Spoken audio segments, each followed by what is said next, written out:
কোচবিহারের রাজনৈতিক মানচিত্রে ফের একবার বড়সড় ধাক্কা খেল বামফ্রন্ট।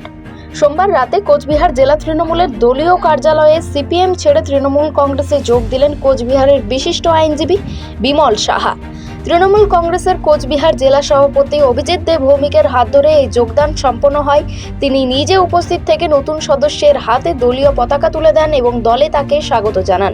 উক্ত এই অনুষ্ঠানে উপস্থিত ছিলেন জেলার বর্ষিয়ান তৃণমূল নেতা আব্দুল জলিল আহমেদ, এছাড়াও অন্যান্য নেতৃত্ববৃন্দরা। মূলত মুখ্যমন্ত্রী মমতা বন্দ্যোপাধ্যায়ের উন্নয়নে আপ্লুত হয়ে এবং সাধারণ মানুষের পাশে থাকতে এই যোগদান বলে জানান সদ্য তৃণমূলে যোগদানকারী বিশিষ্ট আইনজীবী বিমল সাহা। ছাত্র পরিষদ করেছিলাম, নিষ্ঠার সঙ্গে ছাত্র পরিষদ করেছিলাম।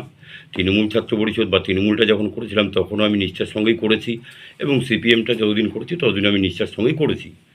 আমার যে মমতা ব্যানার্জির যে পশ্চিমবাংলার যে উন্নয়ন, সেই উন্নয়নটাকে লক্ষ্য করে আমার মনে হলো যে সিপিএম দলে থেকে সাধারণ মানুষের কোনো উপকার করা যাবে না বা মানুষের পাশে দাঁড়ানো যাবে না। সেই জন্যই আমি নিজ থেকে আমি চিন্তা ভাবনা করলাম, আমি যদি সেই তৃণমূল দলের একজন কর্মী হই তাহলে আমি সাধারণ লোকের পাশে দাঁড়াতে পারবো এবং সেই সমস্ত লোককে আমি সুবিধা যতটুকু আমার পার্সোনাল ব্যক্তিগত এবং রাজনৈতিকভাবে যতটুকু হেল্প করার, মানুষের পাশে কেউ হয়তো মারা গেল তার বাড়িতে যাওয়া, তাকে শ্মশান নিয়ে যাওয়া, তাকে কবরস্থানে নিয়ে যাওয়া, কেউ হয়তো অসুস্থ হলো তাকে হাসপাতালে ভর্তি, এই সমস্ত কাজ আমি এখনও করি। কারো যদি মেয়ের বিয়ে হয় তার বিয়েতে চাল দেওয়া, জামা কাপড় দেওয়া আমি এখনও করি এবং ভবিষ্যতে আর বেশি করে করার চেষ্টা করব।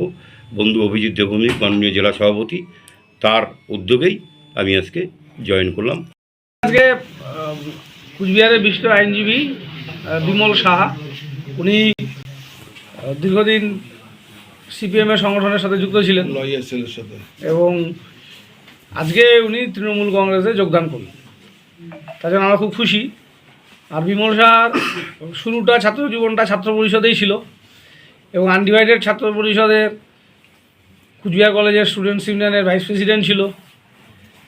তো পরবর্তীকালে জলপাইগুড়ি ল কলেজেও আমরা একসাথেই রাজনীতির মধ্যে ছিলাম। পরবর্তীকালে আইন প্রফেশনে উনি আসবার পরে বামপন্থী সংগঠনে যুক্ত হন, দীর্ঘদিন ডিএলের সাথে ছিলেন। আজকে তৃণমূল কংগ্রেসে যোগদান করলেন। আমাদের আঞ্চলিক যারা নেতৃত্ব তারাও সকলে এসছেন, আমরা তাকে স্বাগত জানাচ্ছি দলের পক্ষ থেকে। কোচবিহার থেকে মজনুর রহমানের রিপোর্ট, খবর বাংলা।